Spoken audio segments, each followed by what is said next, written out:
Welcome back, people. Trash talking with the old heads. You know what it is. We back up in the studio. Been a minute. Bang, bang. Back. Bang, bang. All you see it. Wait a minute. They got to see it. You bang, see it. Bang. You see it. Bang. I told you last week, Greg, where we ending up. Out the playoffs. I told you where we going. Out the playoffs. No, you talking about the Eagles. We in the playoffs. You talking about the Eagles right now. Trash talking with the old heads. We back up in here. You know what it is. One and done. We talk shit all One day. and Sports, done. culture, politics, whatever we feel like talking about. Why? Because we old heads and that's what we do. I'm your host, Dante. You know I got my co-host with me, Greg C. What's happening, bro? No excuses. Play like a motherfucking champion. Play like a champion. Not against Indiana, you did not. You got to be in the playoffs to play like a champion. Yes, you do. Okay. Yes, you do. We was in the playoffs. And my boy Jerry, JW, what's happening? Bang, bang. Bang, bang. You already know. They see it. All day. They see it. Why are we playing? They see it. You saw what it is. No damn repeat champions around here. We out there with the G League. No damn repeat champions around here. Y'all ain't gonna get past next week. We see that. We see that. We got past this week, though. We see that. Yeah. One and done. Yeah.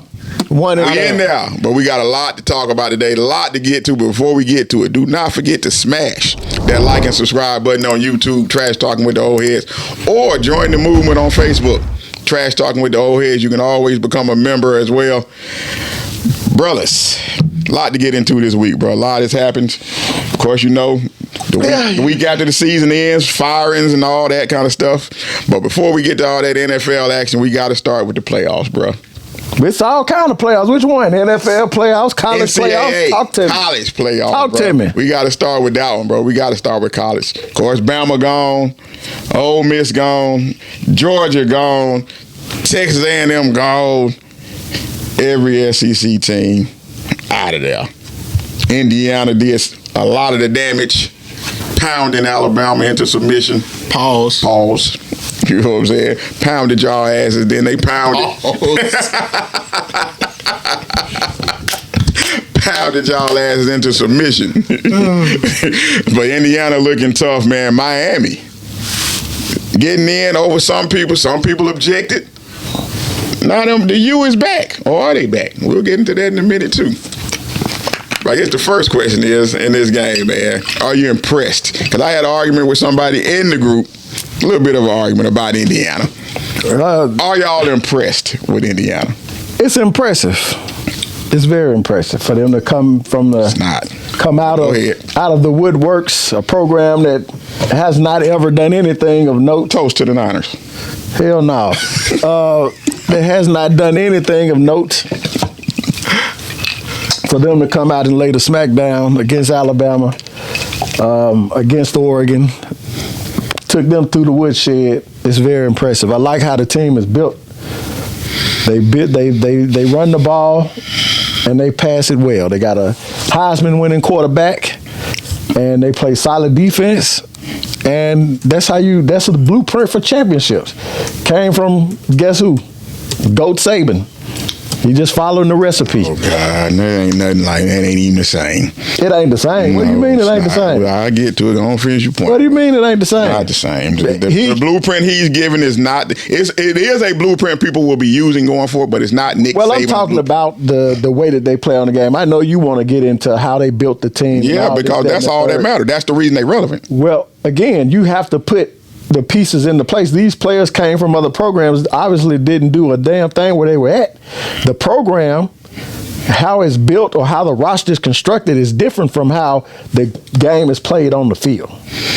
The game that's played on the field. It's a difference between a 23-year-old. It's a difference between a 23-year-old grown man and an 18, 19-year-old freshman or sophomore. There's a difference in you as a 23-year-old and as a 19-year-old. That's just a difference, dog. I hear that, but it's a difference. That's why I'm saying it's smart, yes. But am I impressed by it? No. At the same time, we know that it's not a sustained recipe for success, just like it used to be. But that's what we're going to find out, though. I mean, I know you want to get to it, but let's not overlook. Let's not jump over. Let's not put the cart before the horse. Let's not do that. What's being played on the field is what's impressive, and that's I'll give you that. The ability to pound your team into submission by not just being a finesse team, but being able to run the ball and pass the ball equally well and play solid defense. That's the blueprint for success when you have a great team. JW, chime in, my boy. Yeah, Indiana has been impressive for 2 seasons. Now, last year, their fate caught up to them, and they looked like the team we expected them to be last season when it was all said and done, and we kind of wiped away all their credit from the season all the way up into the last game. We just wiped it away, but it proved this year that with maintaining consistency with their personnel and staying true to the principles that's been built by their coach, their playing style, and everything they stay dedicated to, and it has proven that they are definitely championship worthy. They definitely get my vote for this last game. Like we already said, beating Alabama was impressive. Beating Oregon was impressive. But back to what y'all were talking about, the way this team is built, whether you're looking at the players that came with him, from James Madison. Mm-hmm. Whether you're talking about the players that he may have taken from other teams that wanted to be a part of that program. But for all of it to come together and for them to be one of the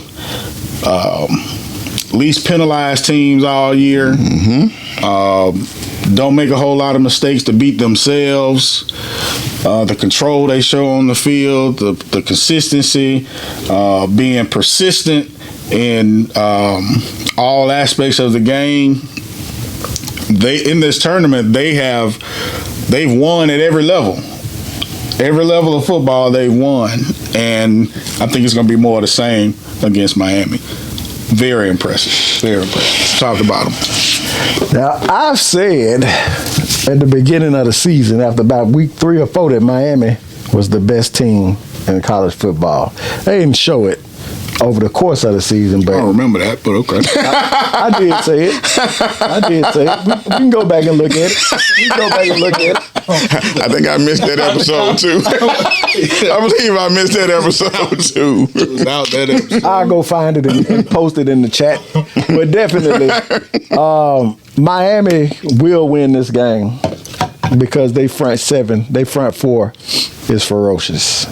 Miami will win this game. Their front 4 has been held the entire playoffs. They've put teams in bad positions, except for Ole Miss in that second quarter. And I don't think that the way that Indiana plays, they don't throw the ball all over the field. They get you in second and medium or third and short, and then they take advantage of you trying to stop the run. And I'm going to give Miami the edge as far as defensive pressures with their front 4, being able to, keep Indiana in third and predictable much of the game, not all of the game, but much of the game, and that's what's going to help Miami to win. I just can't see. Give it them Canes. Indiana's defense ain't no punk either. Not at all. What we saw against Oregon was stupefied out the gate. You talking getting them boys to the house, turnovers. They had Oregon shook.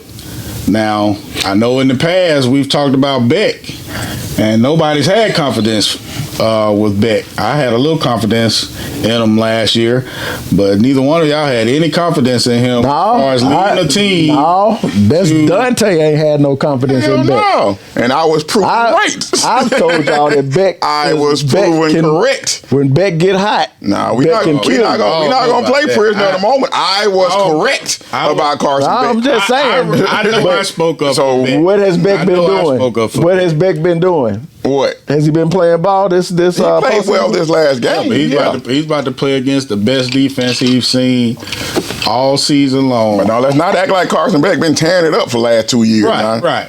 It's like he's like that Georgia Alabama game last year. First half Gabo, second half he was mid. He okay. When he showed up and played like he did in that second half the other day, He's pretty good, you know what I'm saying? But he just don't do that consistently, you know what I'm saying? So, I mean, but I'm going to take Miami too. I think they're going to win. I think the front four that they have is going to get it done on defense. I really do. I think they're going to get after That front four hell. Yeah, I think they're going to get after Mendoza, who can't move like that for real, and I think they're going to get after him. Speaking of Mendoza, don't bury the lead. We talking about the Heisman Trophy winner, deservedly so. You believe in him? Would you want him as a QB of your team in the NFL? I'm picking. I mean, let's get into this. Would you want him? I'm sticking. I'm not that impressed, man, with him. I'm not that impressed with Mendoza as far as a Heisman Trophy winner. I think he's a solid QB. I don't care. I think he's a solid QB. Next level. I don't care where he's drafted at the next level. I don't care about none of that. What I do know that in college football, this man has played some ball. Whether you want to call him a game manager, I'll concede game manager on some of the games, but I've also seen him go out there and kill teams dead this season with his play, with his precision, with his reading of the secondary. I love a quarterback that can hike the ball, can diagnose the defense pre-snap, and deliver the ball where it's supposed to go. That's a quarterback for me. Y'all know me. I don't care nothing about all this scrambling shit quarterbacks do, the new wave and the taking over. And I don't care. I don't care. 22-year-old junior. Hell, he ought to know how to read the defense. I bet. Hell, he should know. I care about the quarterback knowing how to play the position from the sense of passing the ball with your fundamentals, with your feet first, all of that. That's what I believe in, and Mendoza does that. Yeah, I ain't a big believer in Mendoza like that. I think he's pretty good for what Indiana asked him to do. Right. That's the thing. Right. You know what I'm saying? Being able to stay consistently ahead of the chains gives you the ability to be able to sit back and throw. But when you talk about 3rd and 9, you know what I'm saying, 3rd and 10, and you're having to play those long third down, which didn't happen the other night. You know what I'm saying? Those possessions, that really tells you, are you really good at being a quarterback? When you know what I'm saying, able to run the ball. Know you got to pass. Right. And then can you do it anyway? Can you do it? And when you got a team guessing 2nd and 3rd, you know what I'm saying, 2nd and 3rd down on what you're going to do, you know what I'm saying, some quarterbacks still can't get it done. He's good enough to get it done. I'm not saying that. I think he's an excellent quarterback, but I'm not that impressed as far as a Heisman level. If you look at all the Heisman winners over the last 10 years from a quarterback standpoint, where would you have him ranked? Just all the quarterbacks that he won. That's all I can. He's Heisman is the best player in college football. Sometimes you Chris Winky that bitch. But Heisman is you just the best quarterback on the best. You just the quarterback on the best team. Chris Winky had a hell of a year. Man, stop it. We seen what Winky did. The Winky Dinky Dog win. Winky Dinky Dog. Hey. Yeah, no, they didn't win. He won the Heisman. Did they win the championship? Yeah, they beat Virginia Tech that year. Yeah, he won. I mean, I'm sorry. I believe in him. I don't think he's drinking Kool-Aid at all. I'm not gonna, you know what I'm saying? I'm not gonna overplay my hand and say Indiana is not a great team and say that they don't have a chance of winning. I just think Miami's that front four is gonna be able to cause problems that they haven't seen yet. That's why I want to see them play against that. But again, I'm just saying from a standpoint of we ranking Heisman quarterbacks, Heisman winning quarterbacks. If we rank them, I've got Mendoza far down the list of who would I rather have. Dante, before we get out of this block, can we look at Miami's toughest games and Indiana's toughest games from this season? We know Indiana's toughest game would have been in the SEC, in the Big Ten championship game. Right. Let's just look at from the CFP. Miami has played a tougher. Miami has beaten the better teams in the CFP. I just want to know. I want to go over the best game, the toughest games for each team throughout the season. All right, he played Iowa. They won 20-15. He was 13 of 23, 2 touchdowns and a pick. He played Oregon. They beat them 30-20. He was 20 of 31, 1 TD, 1 pick, 215 yards. Top 5 team. Didn't do shit in that game either. Illinois. Yeah. Penn State. Illinois didn't end up being what we thought Illinois was going to be, though. You know what I'm saying? In Penn State game, he was They won 27-24. He was 19 of 30. Again, another 218 yards, a pick and a TD. So their toughest He opponent, threw picks in all of them. their toughest opponent was Oregon, and they beat them twice. Oregon was a top 5 team all season, right? Right. Top 5 team all season. They beat them both Ohio times State convincingly. 15 of 23, another 222 pick and a TD. Ohio State should have won that game. He is what he is. And they beat Ohio State. Yeah, against good teams. 13-10. Against good teams, he's good for 200 yards, a pick and a TD. And a win. So And a win. 13-10. 13-10. And a win. Yeah, and a win. Okay, great. Now, 15 for 23. You say Bama ain't no good. Season. So we ain't no even counting that game. Then you say they ain't no good. So that one You don't won't count. count it. Hey, we can throw Bama out because I thought Bama was trash all year. We can throw them out. And then he toasted Oregon again. But to humiliate and dominate Bama, that's got to count for something. Okay, you can Did say he Bama was trash. do that or did that defense do They that? treated them like a trash team, so I give them that credit. Throw the game out if you want, but they treated them like a trash team they were all year. Bet. And now Miami's. All right, let's see. Ohio State. Okay. Nice new $5 face, man. Ole Miss. Both those teams are better than Oregon. Texas, Texas, When were they ranked better than Oregon? yeah, they better than Oregon. When were they ranked better? They better than Oregon. When Texas were they ranked? A&M was at one point. Texas A&M was ranked better than Oregon. They were better than Oregon. They were ranked better than Okay, Oregon. I take Texas A&M. Texas A&M, Ohio State, Ole Miss, Notre Dame,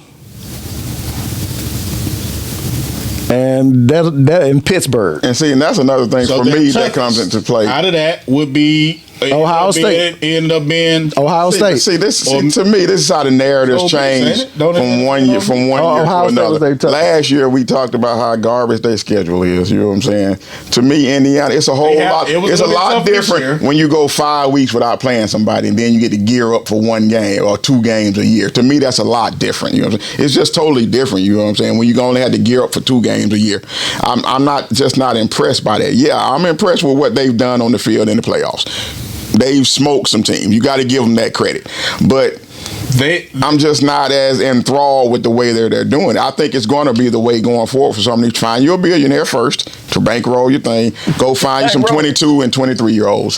Stuff. Damn, like even their coach said it. He said, I get me about 10 to 15 freshmen that I can try to develop, but the rest of my team needs to be older. It's going to be the way going forward. Ain't nobody got time to wait on you to develop all these freshmen no more. It's just the way it's going to be going forward. Go buy the best 22-year-old disciplined person you can find because they're probably more disciplined. They one of the least penalized teams in the country. Why? They got older players who are more disciplined. It just is what it is. You know what I'm saying? It is. Yes, I give him the coaching part. You got to coach them up. They got to. I'm not going to take that from you. You got to coach them up. Come in your practice. But I would rather like they were saying, the one I was looking at the other day, the podcast, they were saying a lot of these dudes he took that were 3-star players in the transfer report, they were 4- and 5-star players. So you get the older player who's played, and now you know he's better than what the scouting people thought he was coming into college. Now I'm going to go buy him instead of dealing with this 18, 19-year-old. It's just going to be the way going forward. It's the same thing Texas Tech going to do. They're going to be relevant the next 5-6 years, as long as they keep that billionaire donor bringing in the money. They're going to keep being relevant. It's just the way it's going to go going forward. Vanderbilt, same thing. They're going to be relevant going forward because they got the money now. It's just the way it's going to be going forward. Go buy you some 22-year-olds who know what they're doing. They old men. They probably got some damn kids. They close to being professionals anyway. And never forget. We'll see if that strategy works. Jump off. Yeah, we're going to find out whether it keeps Never working. forget whose Vanderbilt's jump off was. Their Florida. jump off was Alabama. No, Never forget that. They beat Florida the year before. Never forget that. Didn't they beat Florida that same year? Never forget that. Didn't they beat Florida that same year? Never forget who their jump off was. I know you like to. I know that's working for you, Never. but Alabama's still the toast of the Never. town. I can't Still tell the you. toast of the town. We got two for Miami, Let me ask, 1 for Indiana. Which one of y'all teams was in the playoffs this year? What's the next box? Which one was your team in the playoffs this year? We talking about college. We talking about college. We talking about college. Which raise your hand if one of your teams has Who team got beat to sleep in the playoffs? Which one of your teams have made the playoffs? Yeah, we ain't talking about that. Which one of y'all teams made the playoffs this year? Mine. Yeah, I'm talking about the college playoffs. College football. We talking about college football. No, we own to Block B. That right? NFL. You can't answer. We own to Block B. You can't answer. NFL. Now one of them teams been in the college. Let's talk about this NFL. Ever. And of course, D-Day came for all these coaches. Ain't got a record in it. All these coaches in the NFL. D-Day came for a lot of them. Some we expected. Mike McDaniel, he tried to hold on. He got fired.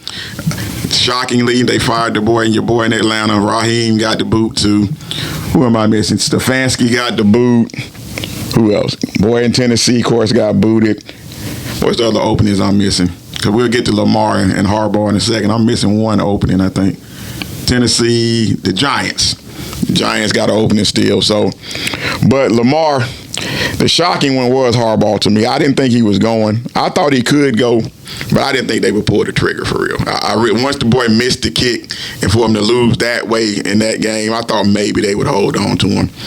But I guess the question is, was it just untenable at this point with him and Lamar, Jerry? Was it just one of them situations where after Lamar answered kind of the way he did in the press conference or whatever, was it just untenable to keep him at this point?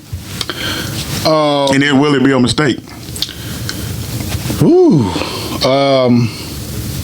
Man, y'all know how I am on these Ravens, but I think it was time. I've been hearing back and forth. The reports are that they did a phone call with John Harbaugh or meet with John Harbaugh, and he wasn't going to be fired. Yeah, and then he wouldn't make the changes. I heard he wouldn't make the changes as far as the staff that they wanted. Right. I've heard that. I've heard the staff aspect of it. I've heard that he made a phone call to Lamar Jackson, and he told Lamar Jackson, I don't know, I can't even remember the guy's name who was saying this, but he said that he made a phone. Harbaugh called Lamar, told him that everybody was going to be back, and after that phone call, sometime within that next 18 to 24 hours.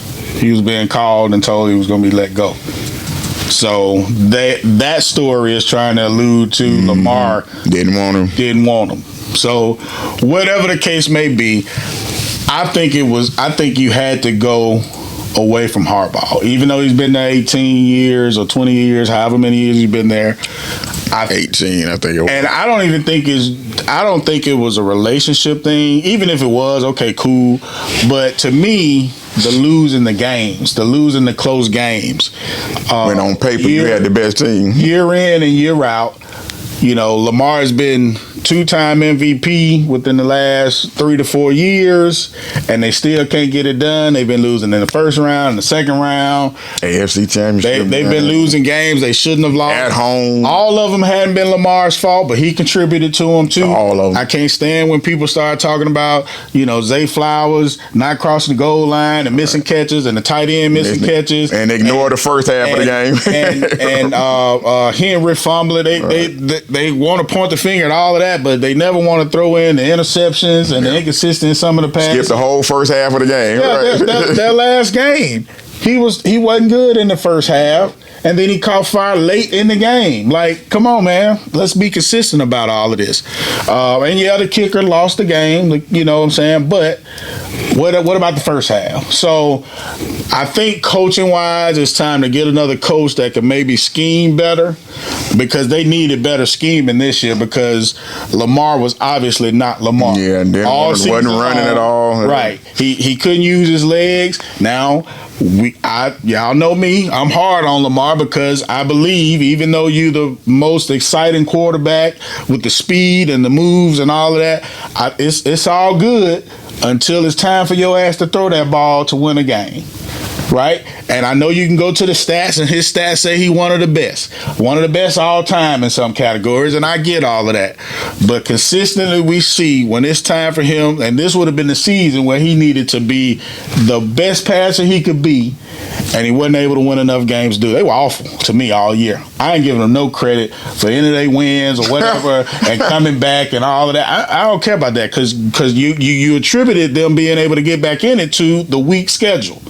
So I can't have it both ways. So they were awful all year. I think it was time for Harbaugh to go. A better coordinator, a better coach, however you need to do it to make this look different. Because this particular process that they've been using, especially since they got Henry, has not gotten the job done. What they did before Henry didn't get the job done. So, yeah, it was time to go. And the most surprising to me was the Falcons coach getting let go. That was the most surprising to me. We know that black coaches don't get the grace of white coaches all the time. That's not nothing new. You have to be exceptional, have a pretty good record. You can't miss the playoffs unless you Tomlin. And Tomlin was on the chopping block this year. That game was in essence the pink slip bowl. So we knew whoever lost that game was going to get let go.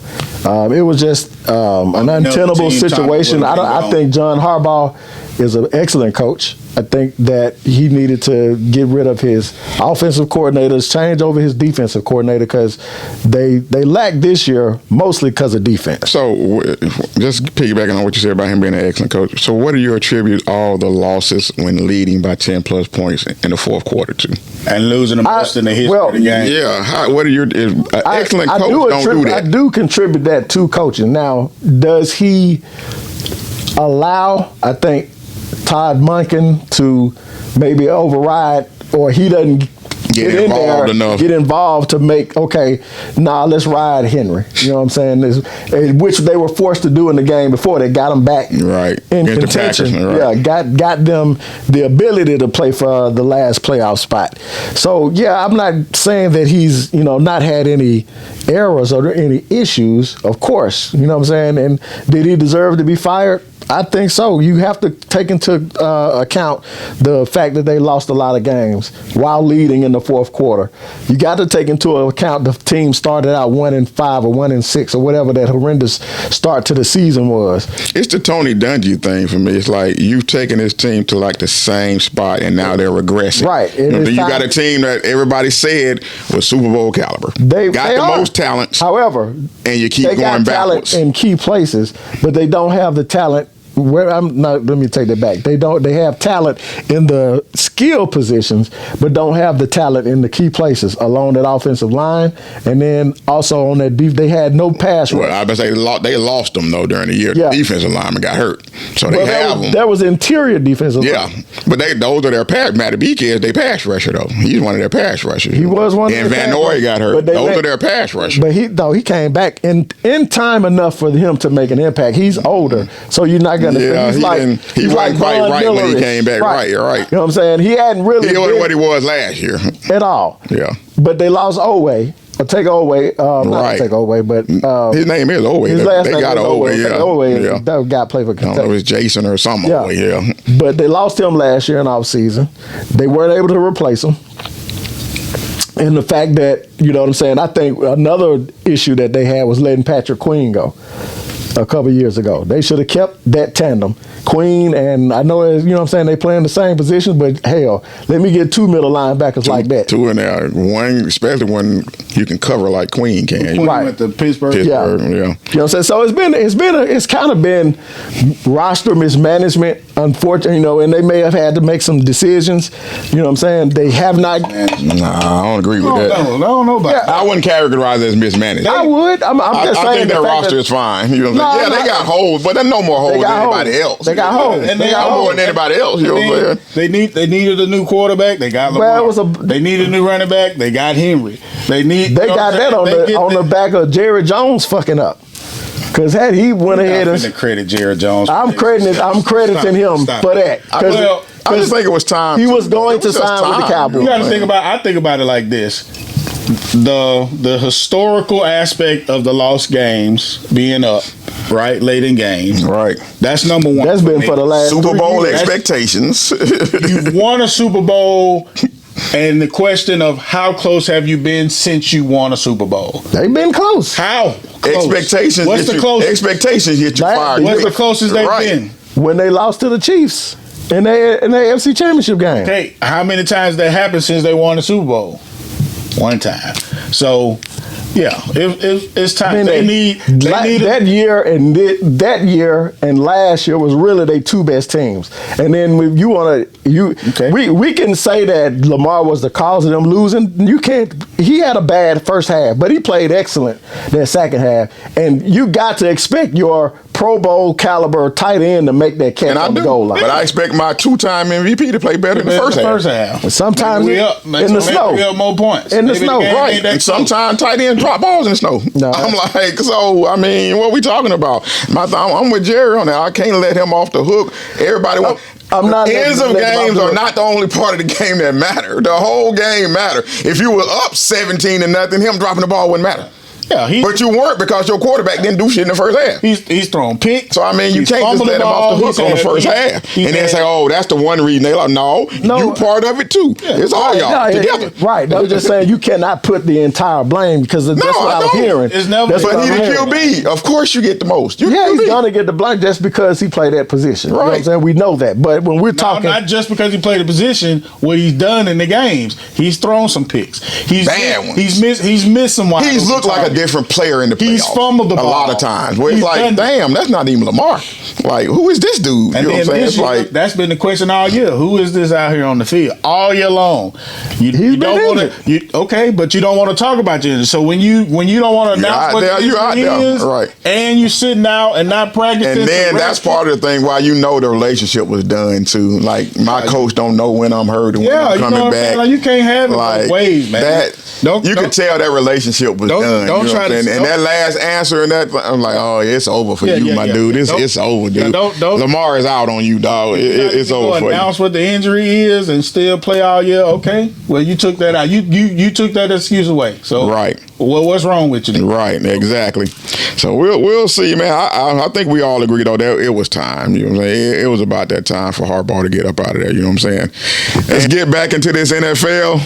The biggest victory of the day. a bullshit. Them 49ers A bullshit. go into Philly, What side? dethrone the champs.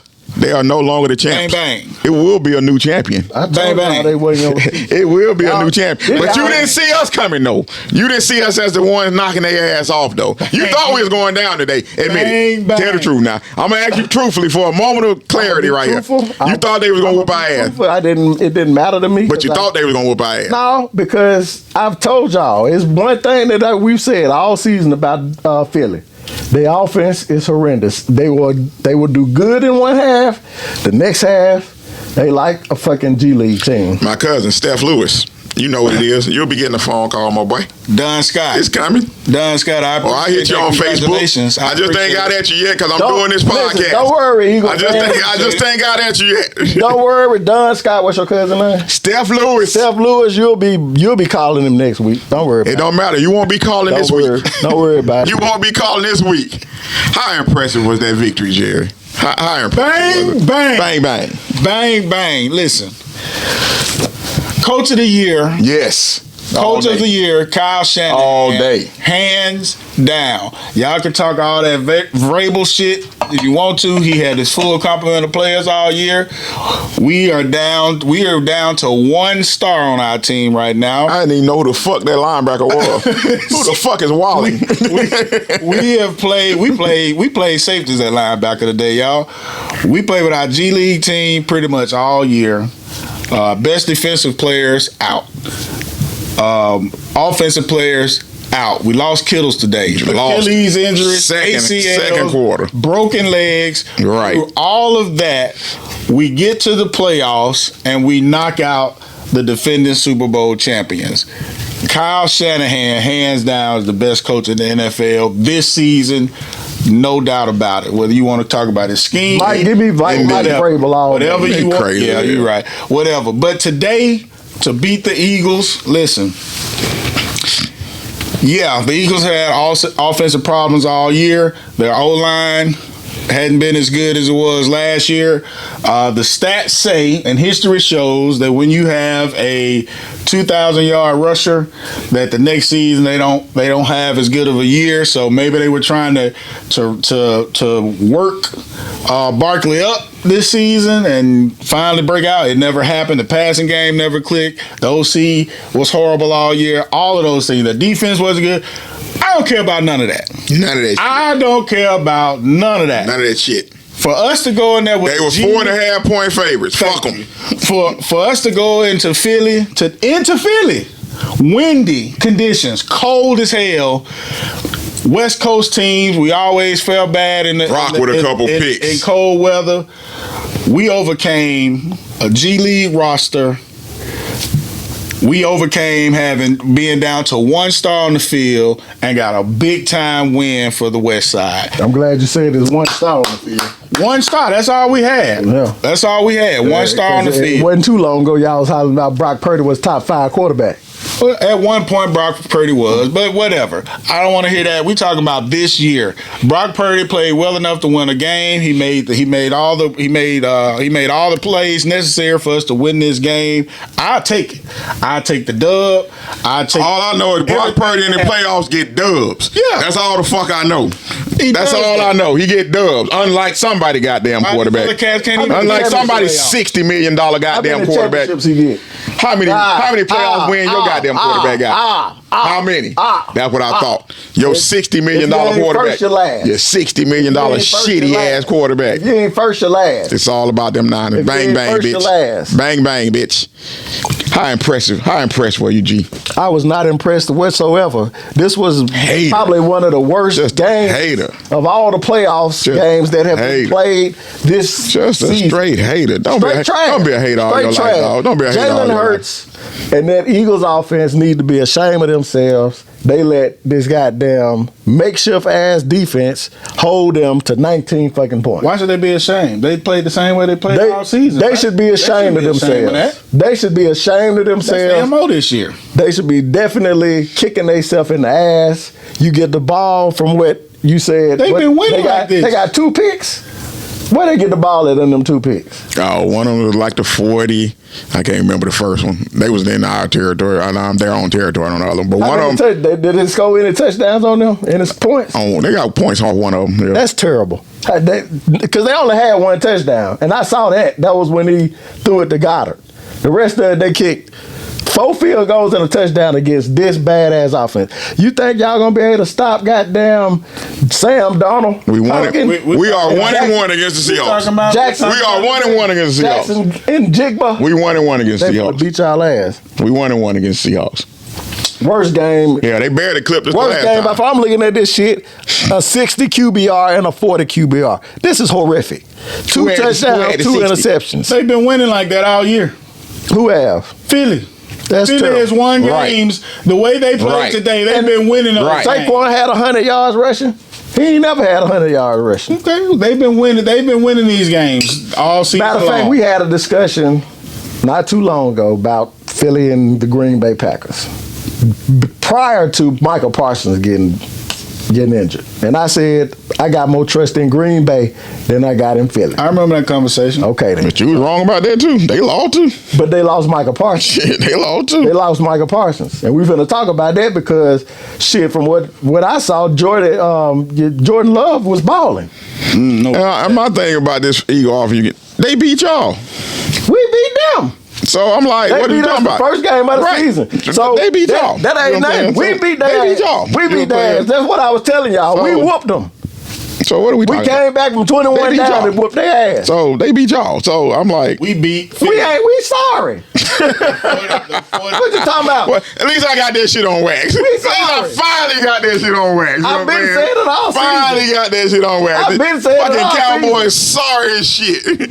Thank you. God damn it for finally saying it on wax. God damn it. As you all know. Thank you. He says he's talking about the Cowboys. Dallas Cowboys. Finally he says that shit on wax. Thank you for it. No, you said it privately. You ain't said it on wax. Thank you, I have goddamn. said it on wax. Thank you, guys. No, you ain't never used the term "we sorry." Y'all I niggas had sorry a whole for. fucking surviving Jerry. Yeah, Jones. you be talking about Jerry. You don't be talking about the franchise. I said we was gonna be y'all trash. sorry. I said we was gonna be trash. The whole And our franchise trash- garbage. And Throw our 'em in the trash trash. ass whooped the fucking Eagles. Throw the whole franchise We in whooped the the recent trash. version of the Eagles. So we. Throw the whole franchise in the trash, What you goddamn. said? Y'all what? Y'all some version of the Eagles. I said we whooped the recent version of the Eagles. Oh, okay. So it's bang bang all day, but let's move on to some of these other games, man. They gonna be hollering dang dang next Nah, week, nah. and I'm here for it. We're gonna be going to the NFC Championship game. That's where we going. Bullshit. That's where we going. Bullshit. That's where we going. Caleb Williams, man. Let's get into this dude, man. Well, pause. Hold on, that shit.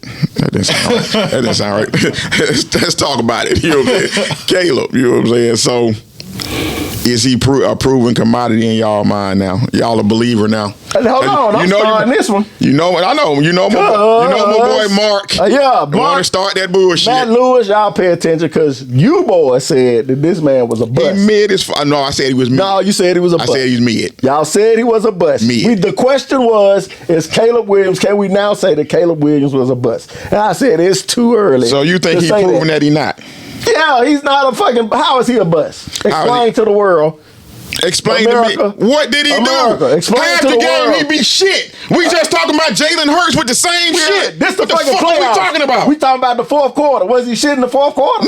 No. All right then. Bust my ass. Come on, man. Stop. Same shit we were just Stop talking playing about on that Mendoza and man's shit who you don't Stop believe playing in in. that Same man's shit we name. were just talking about Mendoza. No, we weren't. Same shit. We ain't never said Same he was trash exact for one shit. half. And You gonna have to get consistency. Yeah, same shit we talking about Mendoza. You gonna have to find some. Same shit. Bro. how? We talking about half the game he be good and the other half he I don't. ain't never said that about Mendoza. We I was ain't even just- watched with one of their games. Or the last two games. I said Mendoza and you said yeah for that. You nod your head. I said- when I said it, you was nodding your head. Dante. Yeah, you wouldn't believe in him either. I said that he's not out of the Heisman Trophy quarterbacks. He is not highly rated in my eyes. That's what I said. I said he's a also good said- quarterback who knows how to play when it's third and short, when it's second and medium.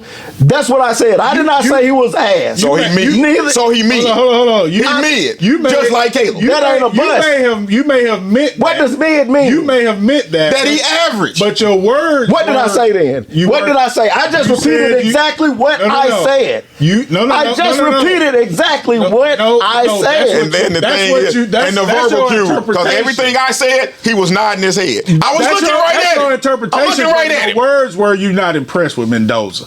You said that. You're not impressed with Mendoza. Yeah, that ain't the same as saying he a bust or he But he trash. mid. But we talking about. That word mid never came up in our But discussion that's about what he- Mendoza. But we talking about Caleb. So finish about Caleb. I just said that he wasn't no bust, and y'all was wrong for calling that man a bust. Okay, so you done. Okay, so it's just about the word bust. But he mid though. Absolutely. But he good mid. What does mid mean? That mean he an average ass quarterback. I can agree with that. Okay. All right. I'm not a fan of Caleb. I don't care about this last game. Right. Oh, 50% ass quarterback. I don't care nothing about that. This to me they didn't the Bears the Bears You did guys not are pathetic. win. Y'all pathetic, man. Man, the floor Y'all are lost. pathetic. In my Y'all opinion, pathetic, man. In my opinion, they did not win. Yeah, they scored the last touchdown. Off They didn't his win? pass. Hold on.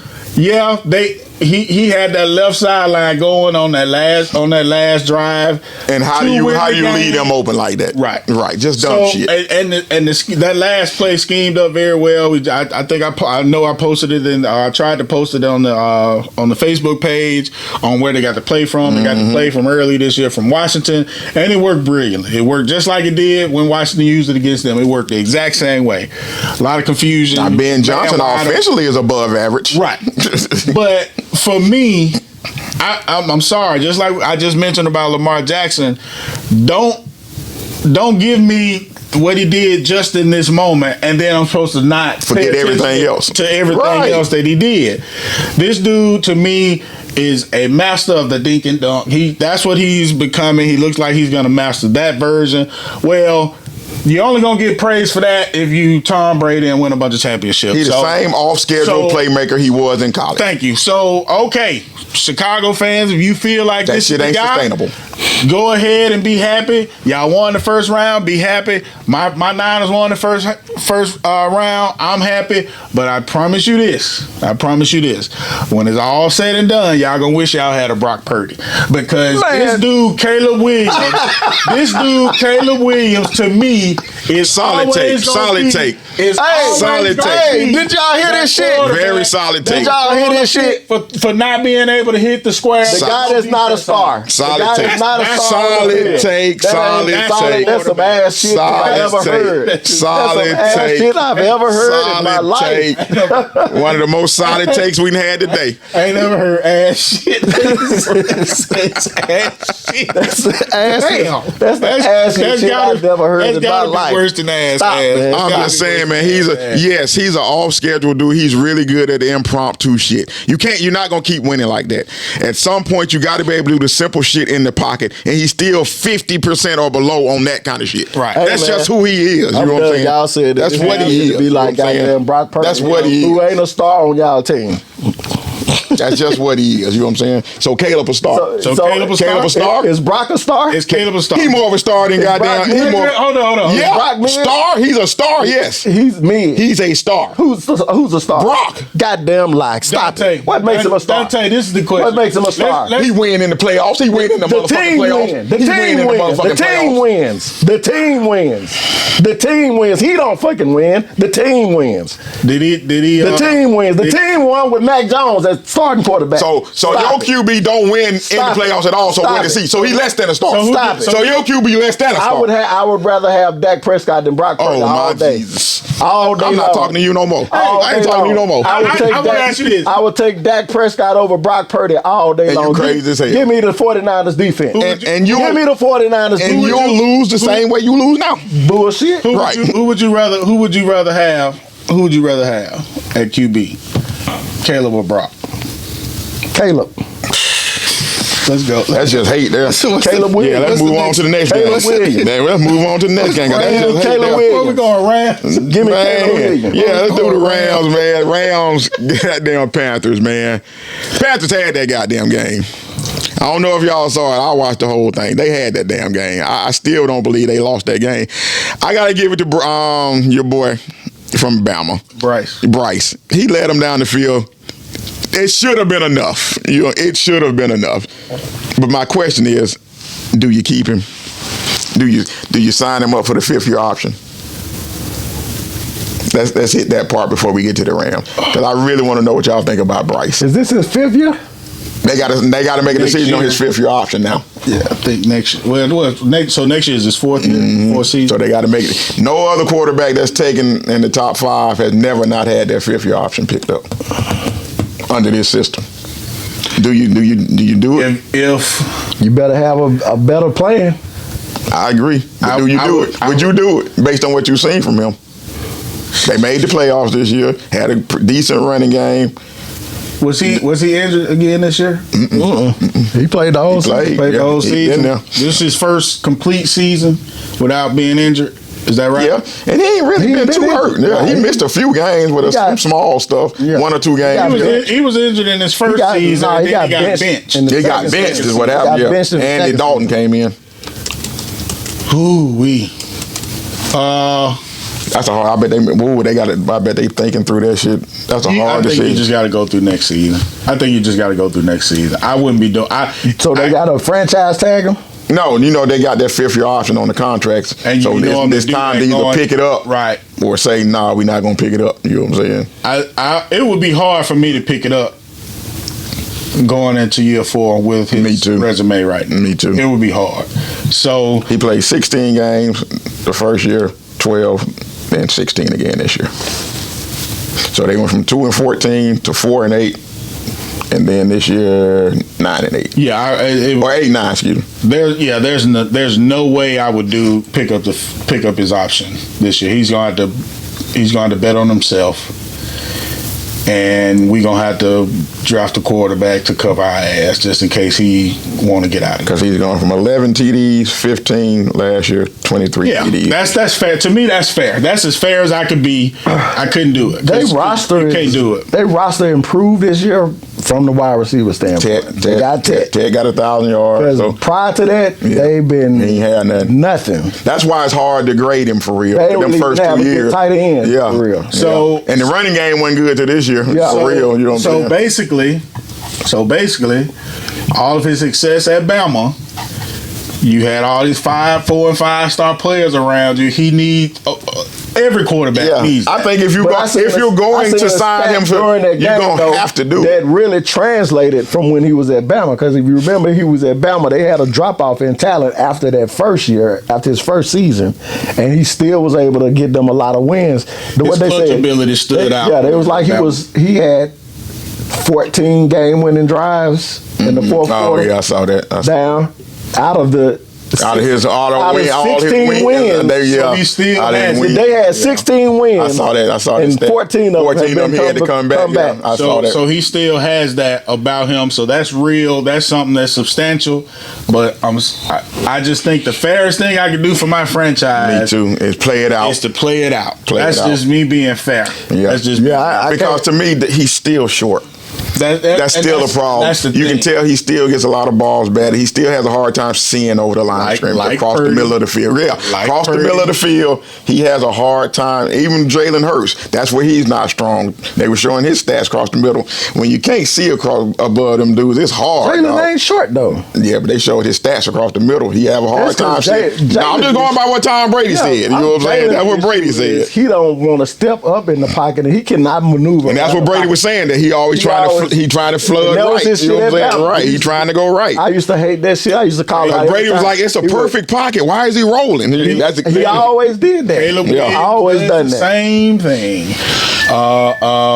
He make it off script when it don't have to be. Does the same. They make the play off script when the play, you can step up in the pocket and still make the play. You know what I'm saying? So quarterback. I don't know, but as far as Bryce, man, I don't think I could do it either, man. I'm not giving you the fifth year option at this point. You're going to have to play that out. Greg, now what I will give you credit for, and I kind of have agreed with you throughout the year, the Rams ain't all people trying to make them out to be. That defense kind of ass on the back end. Yeah, they can be had on the back end. I'm sorry. I mean, they weren't impressed. If you're physical with them, they got you.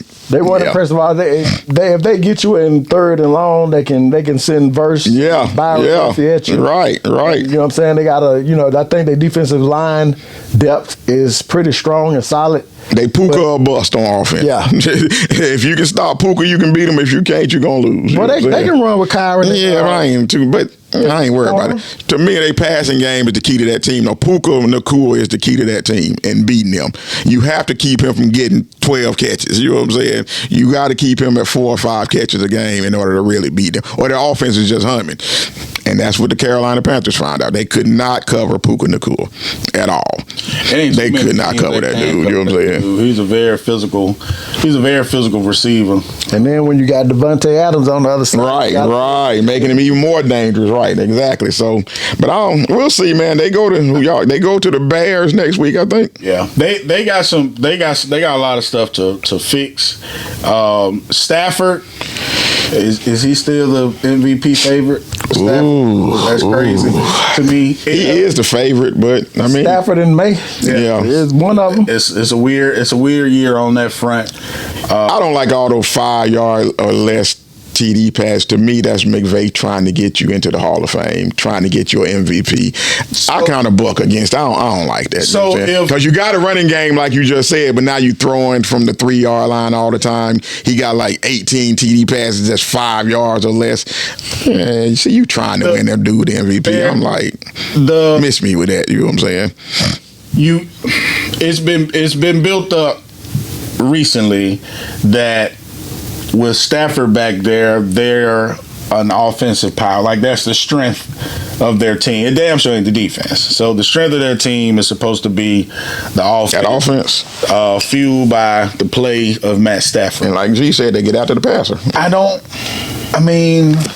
Is it like, we just gave Nacua his credit. well deserved, but it just didn't. I mean, especially the way they played against the Panthers. Now, I'm not saying that the Panthers should have been a pushover, but for that game to be tight with a chance for the Panthers to win it, it just doesn't seem. The Panthers had beat them already, though. Right. It just doesn't seem.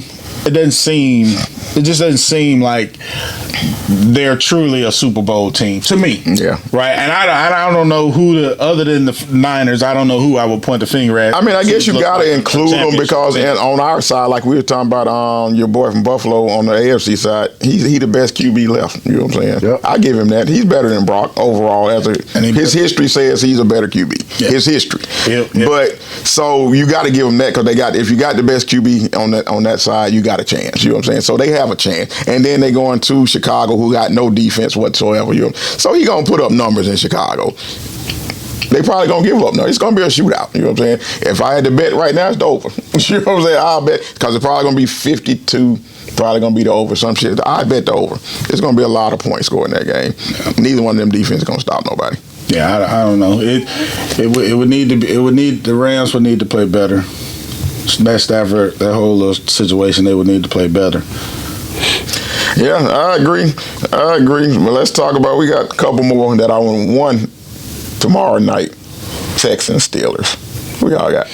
We want to talk about what's the tonight? Jags. Oh, yeah, I'm coming back there. I'll come back to him. Okay. I just want to go and pick this one right quick. Who y'all got? A-Rod pull it off? I think the Steelers and the Titans and the Texans is going to be it's going to be a physical showdown. Whichever defense. It's going to be hard hitting, dog. It's going to be hard. And I'm going with the Texans defense. I got the Texans defense. I got Nico Collins making enough plays. Just enough plays. The running game. Who is they starting running back? Woody Marks. I think they'll make just enough plays to outlast the Steelers on defense, 16-10. Damn, you got real low scoring. Yeah, it's gonna be low scoring. Damn, that low? It's gonna be low because the Steelers ain't gonna score. I think it's gonna be more like 23. The Steelers ain't gonna score. It's gonna be more like 23. When you got that pass rush, they got Will Anderson and it's gonna be a lot of quick. It's gonna be a lot of quick passes out to DK. It's gonna be quick passes. But that ain't his game. His game is not It's gonna have to be tomorrow. It's gonna have to be. It's gonna have to be. That's not his game. He wins on deep routes. Yeah, I know, but it's going tomorrow. That ain't gonna work. I don't want to see the Pittsburgh Steelers on an NFL field not one more time. I am sick of this team hanging around and making it this far, and then nothing. You were saying that this game was unwatchable. I haven't seen a Steelers game that's been watchable in 3 years. I'm sorry. And shouldn't it be more pressure on Tomlin now? Because if you got this far with Mason Rudolph and company, shouldn't the expectations be more now? He didn't get nowhere with Mason Rudolph. But he got here.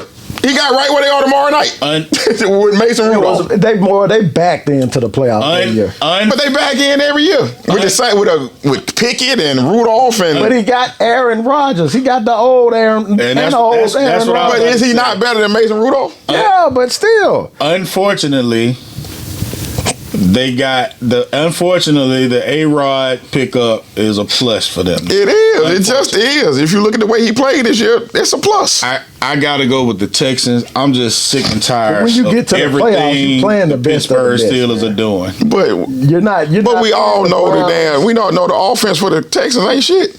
We know that. They ain't got no line. But their defense is good enough to. Their defense is good enough to get some scores. Aaron Rodgers don't like to move. They gonna be at it. That's gonna be Nico's whole thing. Get him off his mark. Now I'm taking the Texans too. I'm taking the Texans. Don't get me wrong. So I'm going Texans. I'm looking at like a 4 or 5 game. 4 or 5. I don't think it's gonna be no 16-10 though. It's gonna be a 4 or 5 sack game. They're gonna score points. They're gonna score points. Got to go 4 or 5 sacks, and they're gonna get them boys out of there. Oh, we're gonna wrap this one anyway. So and you're looking at your boy coming back off of 2 games. They had just started getting into a rhythm with their deep ball with Aaron Rodgers, but I don't think you're gonna have no. Yeah, they got him off. They got DK off the hook with that missed field goal. You're not gonna. They got him off the hook with that missed field goal. I don't think you're gonna have enough time to hit them deep balls like he was hitting. Yeah, they're gonna have to try 2 or 3 of them in the game. They're gonna have to at least try it 2 or 3 times in that game.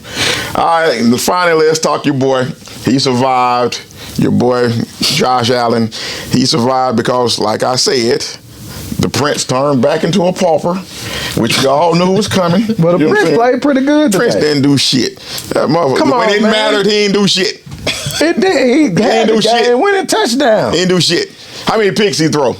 Hadn't been throwing picks all year. Oh, man. What the Come fuck on, happened? man. Come on, Picks. man. We can't do that. He had some Come picks. on, dog. He ain't been throwing picks all year. All I've been hearing about the Prince, he's turned the turnovers have gone away. Hey, man, I hate Nick Wright's take on the Prince as much as the next man, but we cannot say that they lost because of Trevor Lawrence today. Who they lose? Why did they lose? Who was it then? They didn't make enough plays. Who didn't make enough? The fucking offense? defense. The defense didn't make enough plays. He was 18 of 30 for 200 yards, 3 TDs, and 2 picks. Who fault was it? That ain't. Did he have the game-winning touchdown? Shit. Did he have the game-winning touchdown? We gotta quit just talking about the end of the damn game. What about the rest of the game? When he left the field, were they ahead? Were they ahead? We know that You don't get it. I'm finna kill him. You don't get at the Brock Purdy with that Super Bowl loss. They lost. The team lost. The team lost. Yes. No, it's the team. I've never blamed that on Brock Purdy. They didn't make enough plays. The defense didn't make enough plays. Because when he left the field, they was ahead. I ain't never heard that take.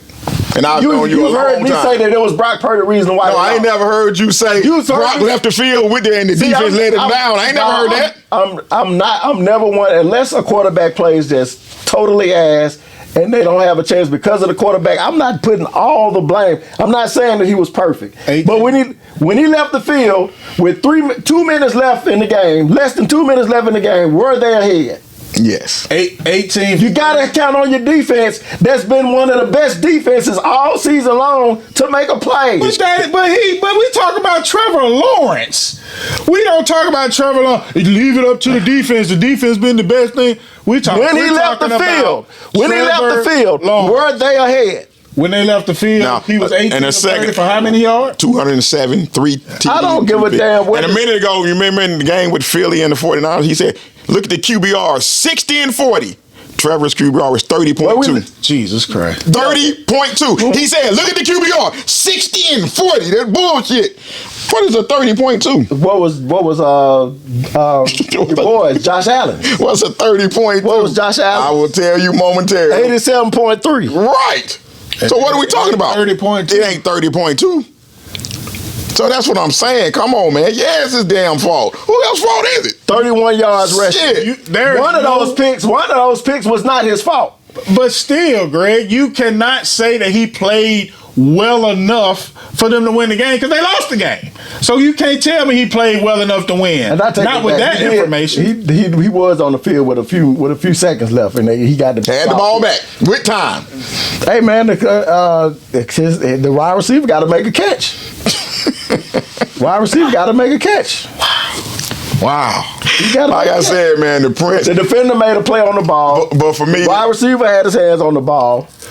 He got to make the catch. Don't let it pop up in there. This game was more important for Josh Allen, though. Yeah, he couldn't lose. He could not lose this game. And he almost did. Missing Lamar, missing Pat from the playoffs. Josh need a run right here. Josh need to make the Super Bowl for real. He's to validate all the, I was about to say dick sucking that the media do for Josh Allen. He need to make the Super Bowl this year because this nigga is God. And I'm like, come on, man. I'm not even a Josh Allen fan like that. It's his to lose. It's his to lose it. Yeah, we can say, you were crediting the Jaguars defense. What we can say about that defense for the way they played against Josh Allen, I guess we can say that they were as advertised all year. Yeah. So Josh played against a formidable defense. It was a struggle fest. Got the dub. Moving on. That's great. Trevor Lawrence, still question marks. Still major question marks. Now, did he take steps? Yeah, the new coach got him looking better. They look like winners. They look like winners. They look competent now. We know what we're doing. Their coach knows how to manage this team. Yeah. Their last step, unfortunately, is still the play of Trevor Lawrence. Yeah. He is still, and he's played well all season, or well enough all season.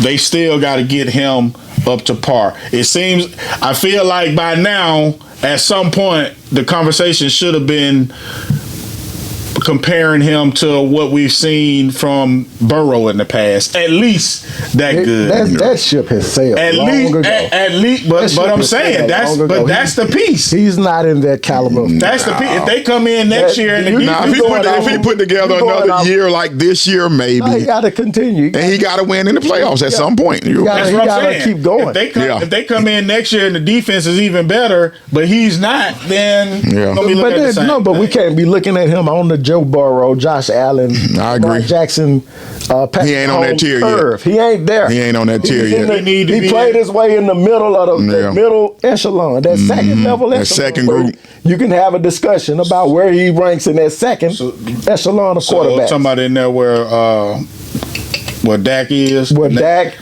Brock, Baker Mayfield. Matt Stafford. Matt done solidified himself. Brock is higher than I agree. Brock is in that. I mean, Matt is up. Matt is up there now. There's a level. He's not. He's in the same level. There is no way he's in the same level. On the same level. Yeah, he is. Yes, no, you can't. This man is proven in the playoffs. Dak is proven to be ass in the playoffs. He's proven to ride the coattails of Christian McCaffrey and the defense. And this is my true feeling.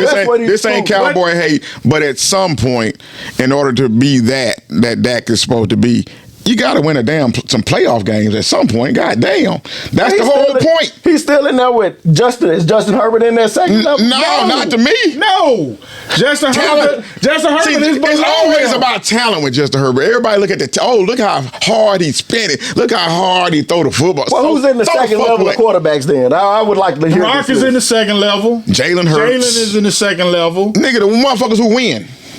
Jalen is in the second level. On, the niggas who win. Stop it. The niggas who win. So y'all just going by QB wins? Or no, but that's part of it. They put up stats too. That's team wins. They proven themselves. Those are team wins. Stop it. Team wins. They a part of that, G. They a big part of that.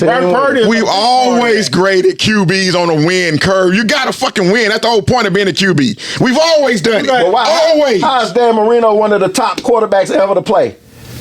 He's made it to a Super Bowl. But is he on the level with Joe Montana now? Yeah, he ain't. He up there. No, he's not. So there's a whole. So then we can't even have this discussion here because we got two different takes on it. That's like you were just saying the talent. Right. He's still in the elite level quarterback. He's not on that level though. He's not on that level though. You credit Dan Marino for his skill set, his talent of throwing the football. But he is not on Joe Montana level. So Montana, Brady, Young, he ain't in there. He's young.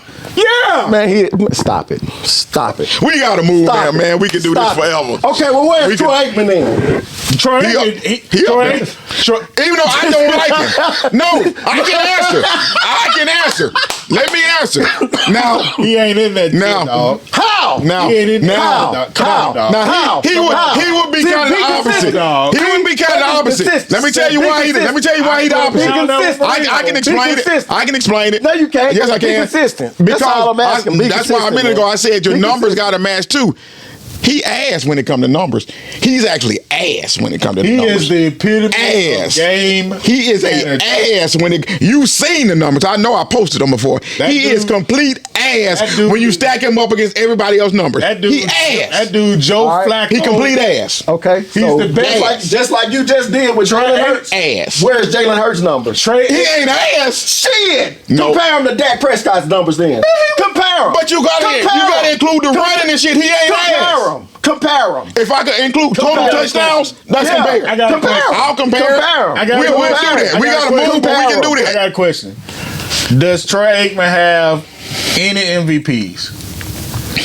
Does he have any Super Bowl MVPs? Did he get one? Yeah, I think he got one. I thought he got one. I think he got one. He got one. Emmitt Smith got one. I think he got one. And the DB got one. Larry Brown. So what are we talking about? What are we talking about? Multiple Pro Bowls. What are we talking about? But he a game manager now. I don't give a shit. That's what Brock Purdy is. And you trying to put him up there with the Justin Herberts and the Dak Prescotts of the world. Brock man, we gotta move. We gotta move to the NBA. We gotta move to the NBA, man. All right, fellas, let's get into some NBA real quick. talk about my boys, them Spurs, who I know y'all been watching. If you've been watching the NBA, you see them. You see them. I told y'all it was coming. I told you it was coming. But I'm starting to be concerned, Jerry, that you might be right, my boy.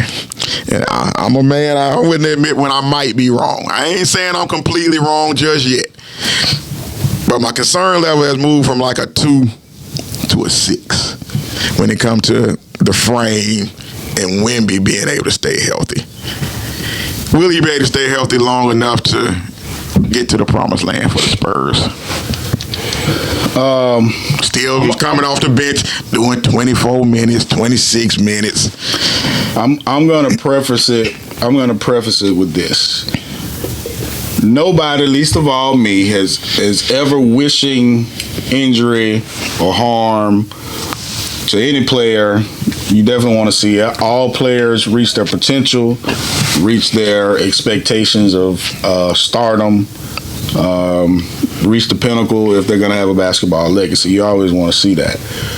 But I have always said, ever since Wemby has been on the map, the history tells us that this particular frame is more suited for putting high items on the grocery store aisles or in your retail stores shelves than it is for a lengthy basketball career. It's the, if you want to call it the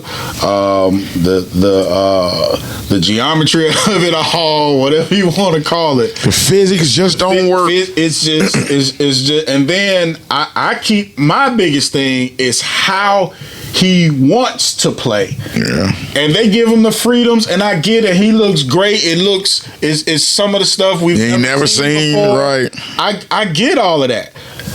But I just, to my core, I think he should be playing. If he wants to play longer, I think the right fit is to play closer to how Dirk played the game than the way he's playing now. Yes, he's cut out the three bombs. He's cut that out tremendously. Kudos. Yes. He's playing more in the mid-range with the face-up jump. Okay, kudos. But I'm sorry, y'all. All that tween, drive, one dribble, pull-up type stuff, that frame is just not made for it. When you see him in the game, he's hitting the floor a whole lot. That frame can't be hitting the floor a lot, y'all. That's a long-ass fall. He's 7'5". That's a long-ass fall to the hardwood. Yeah, my thing is they not explaining the minutes restriction right now. Like, what's it all about? Like today, we lost that game. We should have won that game today. We should have won that game. He only played 27 minutes. The calf and scored 29 points. I said it in the group. They're worried about that calf injury. Turning into Achilles. The calf injury has been turning into Achilles injury in this new era of the game, and you're talking about the longest Achilles we've ever seen, probably. In the game of basketball, this is probably the longest Achilles we've ever seen. And they have to take those precautions because it's expected to pop. Yeah. That's why they're doing it. It is expected to pop. So they're going to have to load manage him the rest of the season, I guess, because but to me, I don't understand why they're not at least putting him in the starting lineup. He was today. Oh, he did today. Okay. But still only played 27 minutes, and he was the only one like in the starting lineup there. He was the best in the starting lineup, plus 17. Did he finish? Plus minus. See, that's what they're gonna have to, and it's definitely because he's missed a lot of games in his NBA career, but none of it has been due to a really serious injury. The amount of games he's missed for the blood clot thing. But it's been more load management than anything. It's been more, you know what I'm saying, let's try to subvert any serious injury. Like you're saying with this calf strain or calf tightness, because it wasn't a strain. It's just he had his left calf had tightness in it. And so they just being extra cautious right now. Well, the most recent thing was he bumped knee a normal knee height to whatever they hit on his body. So that was some soreness or whatever that they had to get over to. So that's just gonna be. But again, they're gonna just have to be more strategic with the minutes he's gonna have to start, and he's gonna have to finish games at the end. They need to be able to have him in the lineup with at least 5 to 6 minutes left to close the game out. And so they're going to have to kind of, be strategic. Let him play the first 4 minutes, have first 4 minutes of the game, first 4 to 5 minutes of the game, the last 6 minutes of the game, and then everything else in between, you kind of got to get in, fit it in where you can. That's just how it's got to be. Out of 100%, let me ask y'all something. Out of 100%, the way Dirk Nowitzki played the game, out of 100%, how much of his 100% of play was built on burst? He didn't have no burst. How much of? But he had. Okay, let me give you a play where he had to use burst. Okay, when he laid the ball up against Miami to seal it, that requires a little bit. So that's how much burst he uses in his game. You're right. He doesn't play with burst, right? But that is a move that requires burst. After he got rid of, I guess Bosh, he went in and made the layup, right? So that requires a little burst, right? Right. All of Wemby's game is face up, and he's going forward. All of it. That's his game. I'm sorry, the man. If he wants to play longer and have less of this load management and play with less potential of injury, he has to change his game up. You got to. Yeah. Because a lot of that catching in close, you're 7'5". Nobody's blocking your shot. Yeah. Why are you trying to dribble, go between your legs and get to the why? You don't know. You need to do less of that catch and shoot type of player. And the part that pisses me off about it, in the offseason, you working with Akeem. Yeah. You doing all the stuff. And we seeing some of it. Like, it needs to increase, though. It's got to be more of that. You know what I'm saying? Because you can do it. Can't nobody block those shots. I'm sorry. I need to see him. I don't get it. And he was in the game, too, because he missed a jumper at the end of the game. He was in the game. He missed a jumper at the end of the game. Wemby, towards the end. For his height, you still can get into it until he develops lower, more. Even more. Strength, but he only going to be able to put so much strength. Muscle on, though. Right. Yeah, but he's gonna have to. He's gonna have to put a little bit more. To be able to do that type of game, he's gonna have to. But you can tell he's bigger than he was, though. Yeah. He's bigger than he was. Okay. I don't know if y'all saw the plays, but the 2 shots he hit to seal the game on my Celtics just the other day. He caught both of those balls, free throw, pause. He caught both of them free throw line extended on either side of the circle, right? He caught both of those and decided to 1 or 2 dribble pull up into the paint. The second one, he went all the way across the paint to the other side of the free throw line, shot a fadeaway. The other one, he came from right to left and basically did the same thing, except it was a step in, 1 dribble pull up right at the free throw line to shoot it, right? Both of those plays take a burst to get to the spot he's trying to go to. In my opinion, both of them unnecessary. You're 7'5". You catch that ball with your back to that shot, and you just turn and raise up. Master turning and raising. Kareem mastered the hook shot to where he catches the ball without even looking at the goal. He knows where the goal is. He's practiced it so many times. He knows where he's going to shoot it. He knows how much touch to put on it. He knows ain't nobody going to get that thing if you're not wilt. It ain't nobody going to get it. I catch it. I'm going right into my move. Cash. He's 7'5". He can catch it right there at that free throw line. Turn, don't require no touching, don't require no bumping and grinding, no nothing. Turn, raise up, and shoot it. That's what he has to master. Yeah, man. Hopefully, this coach can get to him, man, and really, really get in his ear, man, about doing it, man. Because I think that's the only way we make it to a championship level. Baby. Playing the way he plays now, we'll be contenders because we got enough talent now around him. But to win a championship, he's got to be on the block more. Harper and Castle. Girl, won't you try something? Right. Fox has found his little niche, Barnes is even contributing, and the dude, Barnes is consistent. Champagne or whatever his name, Champagne, I don't know how to pronounce his name. Champagne. Yeah. So. Because you need someone. But we'll see, man. I'm getting a little worried, though. You know what I'm saying? This 25, 27 minutes a game with a dude like him, you supposed to be able to get him 35, 40 minutes a game. He got to be that dude, you know what I'm saying? To satisfy. If he was, some of these games we losing, not that the regular season in the NBA matter a lot, but some of these games we shouldn't be losing. And the thing that you can be assured of this year is that we will see the Spurs in the playoffs. Oh, yeah, we there. I already called it. I told y'all that before the season started. It's going to be interesting to see what they can do in the playoffs, but they're going to need Wemby if they want to make some noise. Yep, no doubt, no doubt. Hey, if Wemby is playing 30 minutes a game, closing that thing out, they're a I problem. don't see no reason why they wouldn't. They're a problem. We can play with anybody. We already shown we can play with the Thunder. I'm whooping their ass consistently. I'm still riding in the West. I'm still riding with the Joker. Did you see your boy bitching and moaning about the refs? JB, after we whooped their ass. We got a little bit of a front runner. But we got to move, man. I'm excited about this next topic because we debuting something. We debuting this one. I'm calling it Before the Ring. I'm going to call this segment Before the Ring. Before you put a ring on it, we're going to give you some advice from old heads. You know what I'm saying? What's the advice, my boy? Before you put a ring on it. But the question for today, fellas, the question is, well, we used to call it shacking up. That's what my parents called it. You know what I'm saying? Don't be down there shacking up with nobody. You know what I'm saying? It's what they told you. You know what I'm saying? Either one of y'all can start. Would you tell a young dude out there who's about to get married, thinking about getting it, let's say they're engaged, to shack up? Would you recommend it? I absolutely, wholeheartedly, 100% definitely agree that you should shack up. I would recommend it. You need to shack, bro. You need to find out what you're getting into, because you never know what it is to partner with someone until you actually partner with them.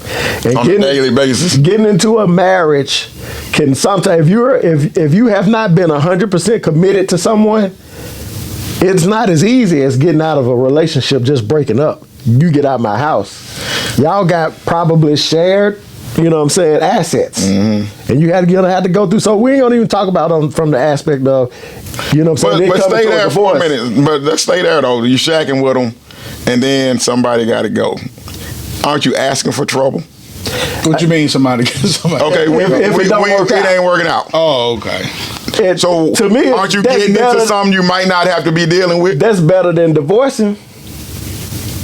That's better than the. So you feel shacking leads you to less chance of being divorced? I believe that you have a better understanding of the person, because it's still gonna be rough. Marriage is tough. I don't know. How long you been married? I've been married for 11 years. Okay. Well, 10 years. It'll be 11 in May. Okay. It'll be 11 in May. And I've been married before. I was married maybe 3 years before, but we was together long before we got married. So that's a whole other situation. We did shack. Okay. We did shack. So it didn't work? It didn't work. However, it wouldn't have worked had we not a shack. It was more so our issues. The first marriage was a situation of us not working through some of the key contributors to divorce, which is communication and trust. But can't you do that without shacking? Yeah, you can. You can. What I'm talking about is strictly not the, not the communication, not the trust, not working through the finances and all that stuff that you can do while you're not shacking. I'm talking about just simply living and sharing space with another person. It's different. Right. It's different. You get to see that person, the ugly side of that person. Right. Can you deal with that? Right. That's what, of course, I'm the in a bad communication, mood. What that stuff has to be there. Right. The trust, you know what I'm saying? The respect, you know what I'm saying? Being on the same page, understanding. That shit has to be there. But you find out about a person, real talk, you find out about that person, the ugly side of that person, the side of the person that, you know what I'm saying, you're not dating and going and running through the roses or running through the flowers, as my sister-in-law say. It's, you know what I'm saying, waking up with that person, dealing with their intricacies, the things that what make them tick, what make them upset. You know what I'm saying? Like they bad habits that you have to, can I deal with that? Right. Can I deal with that? Knowing how to push her button, she know how to push your exactly. button. You know what I'm saying? Going to bed mad, waking up, are you still mad? You know what I'm saying? Those type of things. Right. I'm talking about even as far as, can I deal with her leaving her hair on the fucking sink? You know what I'm saying? Every day. I'm telling you every day, man, clean this shit up. Get your hair off my sink. And still ain't shit changed. Wringing out the rag. You know, because you grow up differently. Right, You grow up differently. Right. There was if I got into it, we didn't get into it, but I said something to it the other day. Wring the damn rag out, man. Why you keep leaving the rag wet, soaking wet? Leave it well. In the sink, like the kitchen rag. Like, just barely squeeze it out. You know what I'm saying? Put it in. Yeah, and it just, I'm like, squeeze that shit out. Yeah. But I'm just saying, but she has the things that she has against me. Number one, y'all get rid of them kitchen rags and just use them to dry stuff. That's number one. It's 2025. Get you some sponge pads. That's all. They don't cost a lot. Get a bunch of them and stick them in the drawer. And if they start smelling, you done left it on there too long. Throw that one away and get another. Rid of the rags. Those are small things. Yeah. I'm just saying those are things that you have to kind of really Figure learn out. about a person. Yeah. You know what I'm saying? And go through to really understand, you know what I'm saying, is this somebody that I can deal with? Can I work through? Can I partner with this person? Right. JW, what say you? How long were you married before? I was married for 4.5 years. 4.5 years, okay. Never been married again. Never will be? Never will be. Wow, okay. And I definitely want to hear this then, okay? Never will be. So where are you on it? On shacking?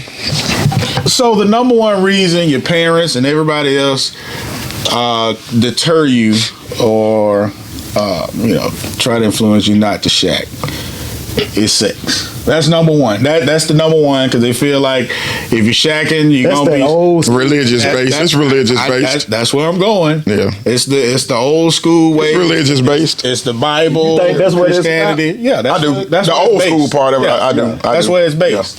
Yeah. But then for women on the woman's side, they were like, when they tell my sister stuff like that, it's because what the hell he gonna marry you for?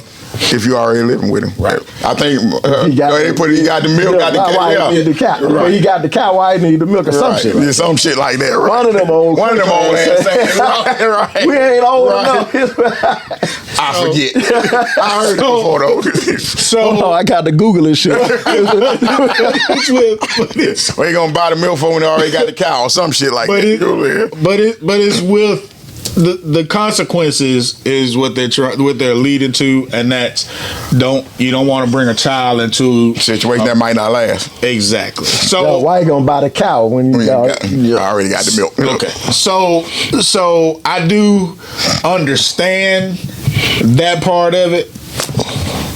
So coming from a person that did shack before marriage, shacking helped me toward my marriage, for some of the same stuff that you talked about, as far as you learn a person, you learn the things that this person is used to. Mm-hmm. I learned so much from my ex-wife from living together before marriage. Just something simple. I can think of some of the stuff about the kitchen sink, and when you're letting the water out, leave the stop in so that catches the food, and not letting the food go down the drain. Just simple shit. One of the things she was so big on that I still do to this day at my crib is the lights. My God, she was like this on turn the damn lights off if you're not in the room. And I'm gonna tell you, her grandma, some of them raised her. Well, part of it was that. You right, grandma. And the other part was military. Mm. So the military part, she was, over and over and over again. In the military, you leave a space super clean. So if something out of place, when you walk in there, you notice it off the whip. That's why they talk about keeping your bed made and all that other stuff. But the lights thing was a money saving thing. It's just one of the easiest way to save money, and I got cousins and relatives or whatever, and I see all the time you go over to the house, everything that can be on is on in the house. And my thought process goes back to me and what I do now. I'm gonna tell y'all something. When I lived in Ensley on Avenue I had got so bad about it, I started unplugging stuff because I watched something on TV. It might still run if you got it plugged in. Yeah. Well, if you got something plugged off, current still moving. The current's still moving. Mm-hmm. And when I saw like how much of it is still moving, I was like, dang.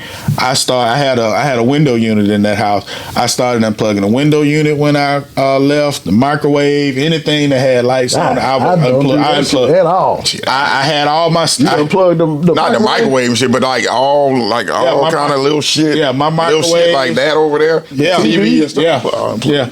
I started doing One, that. because there's a lot of electronics over there. So I'm already scared about it being a surge or something. So even though it's a protector, but I take all that shit out. Yeah, well, I did. I started doing that, but it was a good lesson because I saw the difference in having a what's a $80-something bill. Man, we used to have $30, $35 power bill, dog. And you talk about a 2-bedroom house. I wish you could see You know a what I'm saying? $30 damn power bill these days. But if you think about it, when you in your house, it's a lot of shit on for no damn reason. So did it help?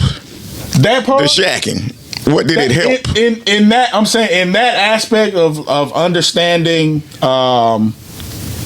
in understanding the importance you need to put on your finances, because that's what it is. It's just being responsible about where your money is going and where not allowing waste. So yeah, in that regard, yes. But all the other stuff too, learning, can you sleep together? Are you snoring? Am I snoring? That shit important too. Family members coming over. Right. She didn't like a whole lot of people coming over. Have me, the boys, we like to have a session on the game or whatever. That shit had to slow down. You know what I'm saying? So those type of ththings, Right. The give and take aspect of it, I think it's... So how long did you shack before you got married? Good. Like probably almost 2 years.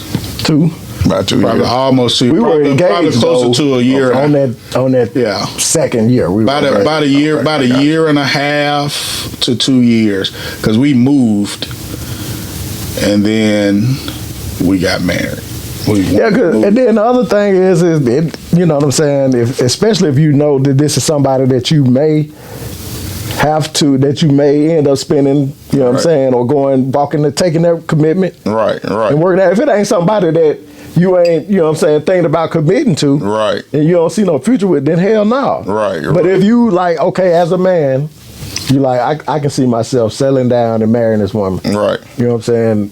And y'all come to an agreement, I don't see nothing wrong with it. I think you definitely want to take that plunge before you agree legally to commitment that you may not really know everything about. You only know the good part. Yeah. You know what I'm saying? Right. You only know the good part. You don't know the bad, because again, you just see things differently. Right, you right. see the other side. Right. And that, not necessarily saying it's a bad thing, that it's a bad side, but I'm just saying it's different. Yeah, it is. You got to know what to expect. Now we are all speaking from a certain age group. I'm 50. You're 48. 50.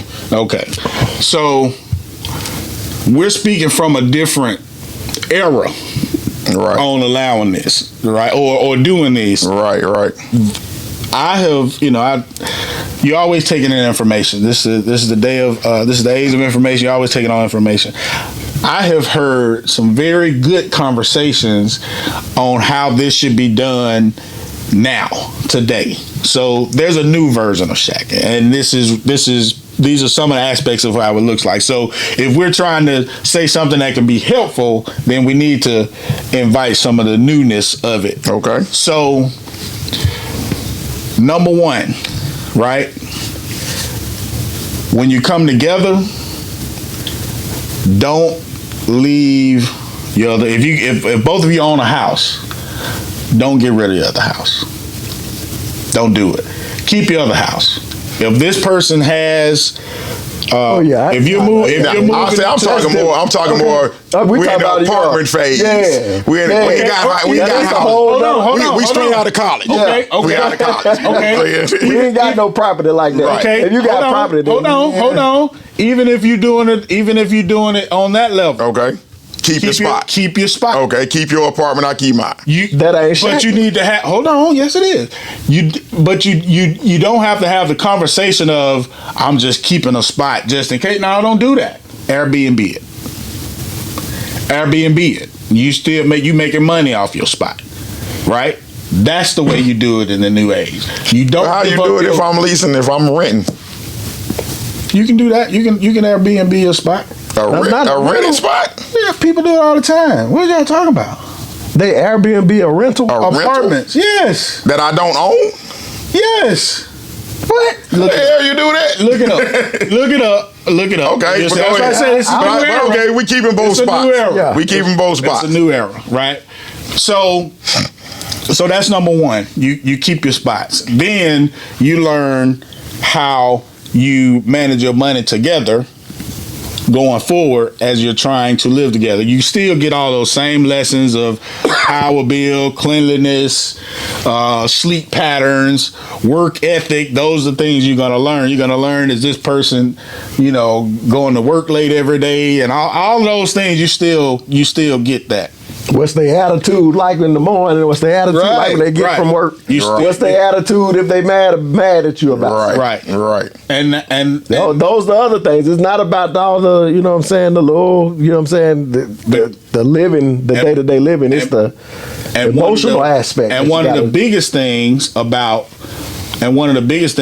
being together is learning to live apart, right? Like, you know how your wife travel all the time. You about to start traveling.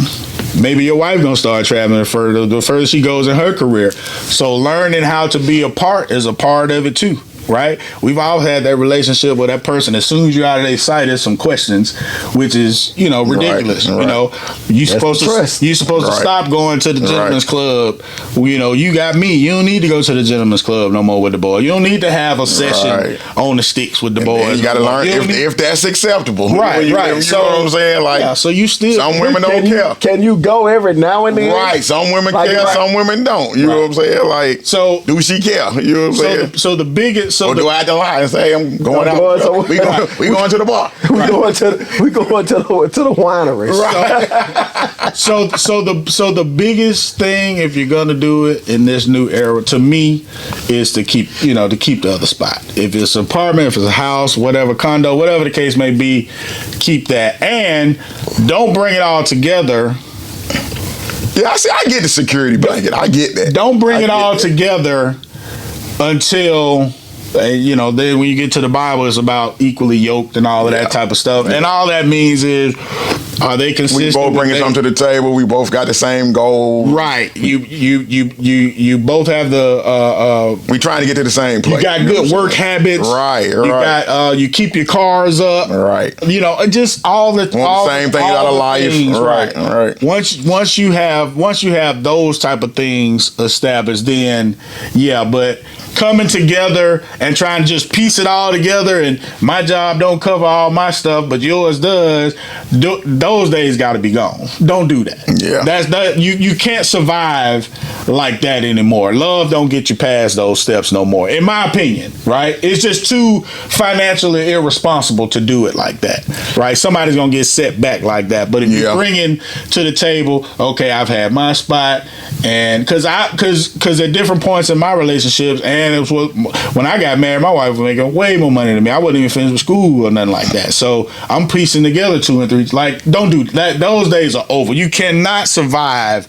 Like, look, I'm sorry. You're going to stress your love for one another if you're trying to make it happen like that. If you're trying to put the pennies together, still, get yourself. So it ain't no 50. So what are you saying? Ain't no 50-50. No, don't do the 50-50 thing no more. If you're ready to be married, then one person. This is just me. I believe that the only way it has a chance anymore is when you come over here.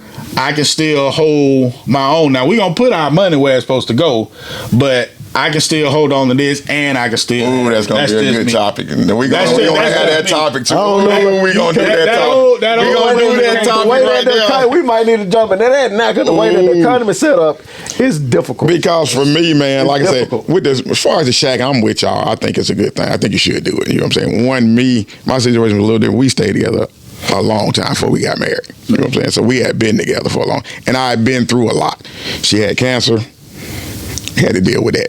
We weren't married, we weren't even engaged yet. So that was a lesson. So it was like, okay, because she had cancer. 2, I did some bullshit. One time, I got pissed off about the way shit was going, took all the money out of the account. I went to St. Louis. I left. You know what I'm saying? I'm just sharing. It's what happened. You know what I'm saying? It's what the fuck happened. You know what I'm saying? I got tired of it. I'm like, I can't do this shit. I thought I couldn't do it. I wasn't ready. You know what I'm saying? Like some of the shit you were saying, like, man, I'm used to certain shit, you used to certain shit. Both of us kind of like, fuck it. I cleared that bitch out, dipped, got the first thing smoking in St. Louis and went home. You know what I'm saying? So it just taught me a lot, you know what I'm saying? That marriage wasn't no joke. You know what I'm saying? Living with somebody wasn't no damn joke, you know what I'm saying? And there was a lot to learn, you know what I'm saying? Like I had a lot to learn. You know what I'm saying? So of course came back, had to apologize and that whole thing moved on. But as far as the money piece of it, man, I think I disagree. I think this shit got to be together, dog. I don't care who making what.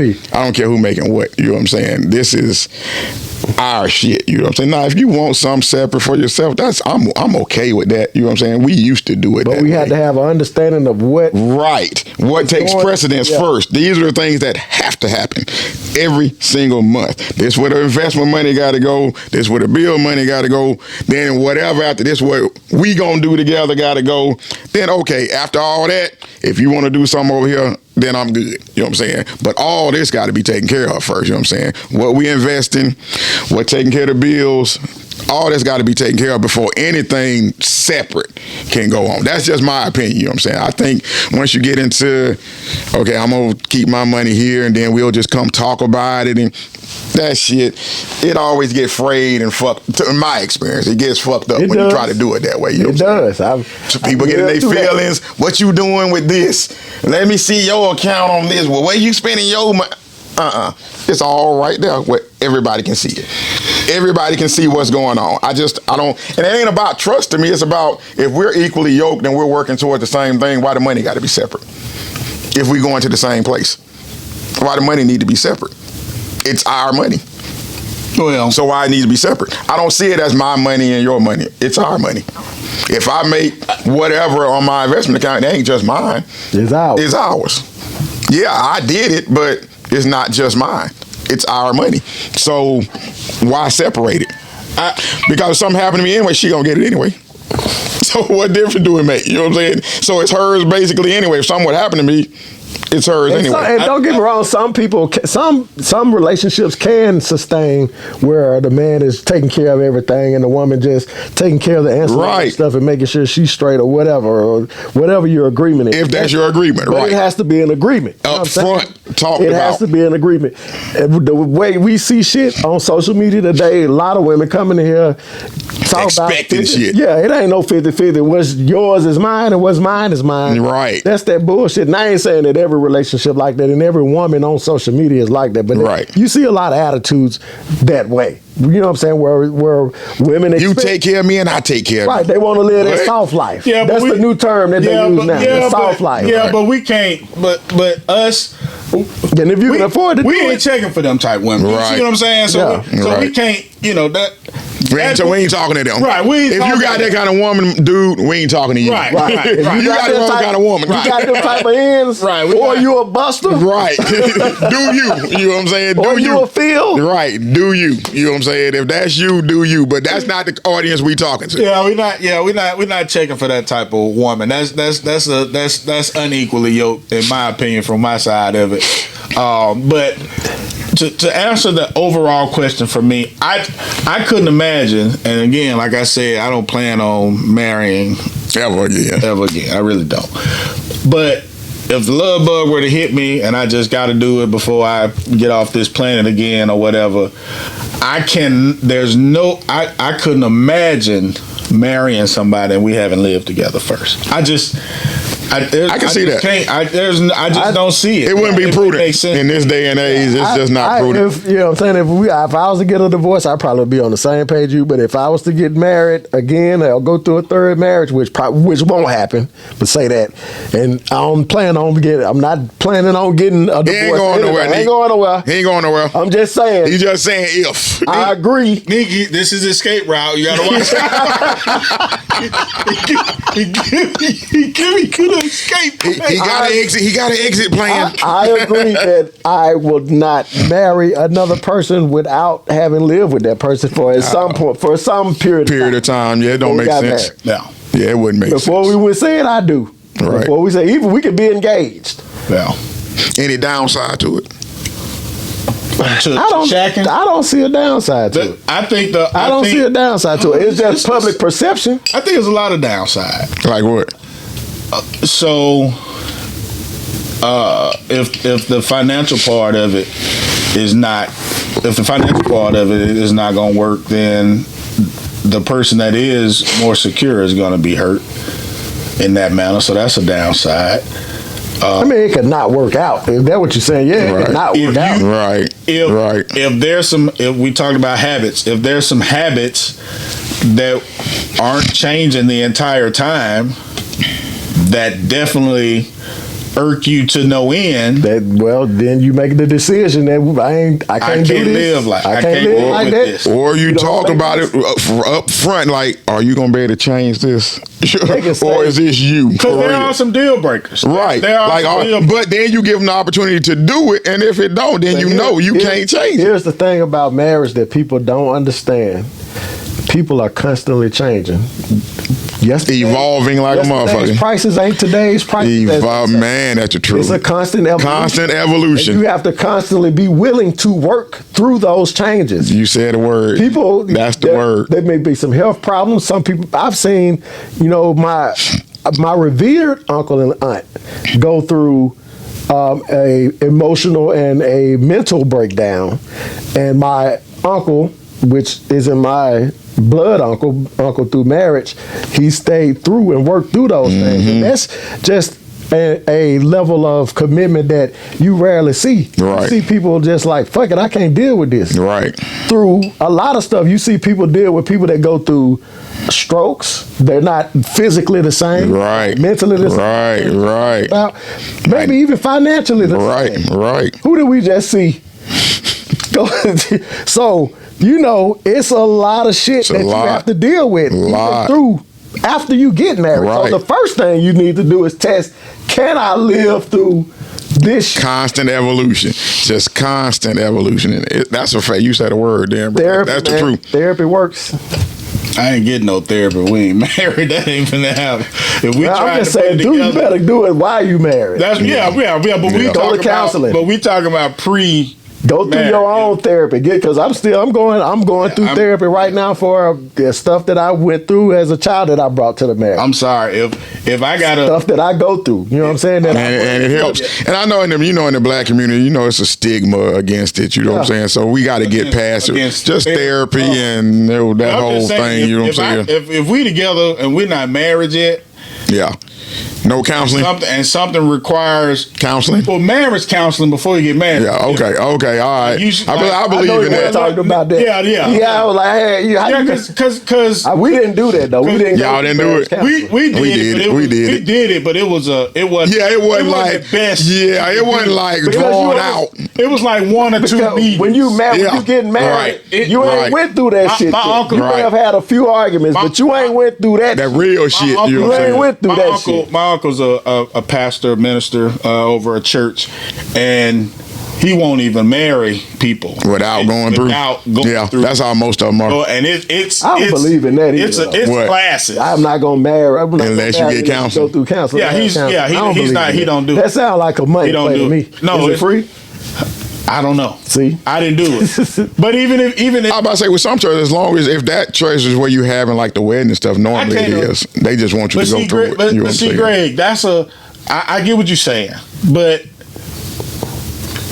it's I think there should be some type of fee because he's a pastor of a church. He got other shit to do. He got other programs. Yeah, but it's kind of like everything costs. I'm sorry. Yeah, and he may not. I'll have to ask him. It does. I get that. I'm gonna send him a text right now. But to say I'm not gonna marry you unless you go through counseling seems more like I'm making you pay for it. It should be like, well, I recommend you do it. Yeah, it should be more like I recommend that you do it. That shit, you probably spend a lot of money on fucking if you going through a marriage wedding. You probably spend a lot of money. That's another. We'll get to that too. Skip it. Skip that shit. Skip it. Destination wedding. Destination wedding. Skip that shit, dog. Because it ain't nothing but for show anyway. For show. But to finish my point, all I was saying was, if we're not married yet, and we're going through something that requires I need to go to therapy for to get through this in order to get to that. We got a problem. It's a wrap. We got a dog. problem. You know what I'm saying? We got a problem. You causing me to need therapy already. It's a To me, wrap. because it's gonna break. It's a wrap. So how many sessions you gonna go through? Because when they, I think we did one or two. Because marriage, I think we had three. Yeah, man. one or two. But It might again, have they been ain't two or gonna hit three. that heavy shit. They gonna go through you got to be able to, you know what I'm saying, be equally yoked. You gotta Right. talk through the stuff. Like I said, I was a little It's bit just- different because, like I it's said, just I advisory. had already been through we didn't a even- cancer diagnosis, so Yeah. it was a little different. So I had been like, okay, this shit is real. You know what I'm saying? Like if somebody gets sick, are you gonna Yep. stay? You know what I'm saying? Sickness and then death. Right, and it was real to me already. You know what I'm saying? Like, okay, I gotta be able to hang around if some shit really go down. You know what I'm saying? And we was all young when we got there, so but it's your like, heart had already turned. right. to, I knew that this woman is gonna be my woman. wife. Right. She Your heart- trying to get in life where I'm Yeah. trying to All get right, you. Hell. Yeah. She trying to get where I'm trying to Hell go. had already done put that thigh out. And on that note, that's trash talking with the old heads, man. We got to get up out here, but thank y'all for choosing and looking at it, man. Do not forget, smash the like and subscribe button. YouTube, Trash Talking with the Old Heads. Also, join the Facebook group, Trash Talking with the Old Heads. Until next week, we are out of here. Peace.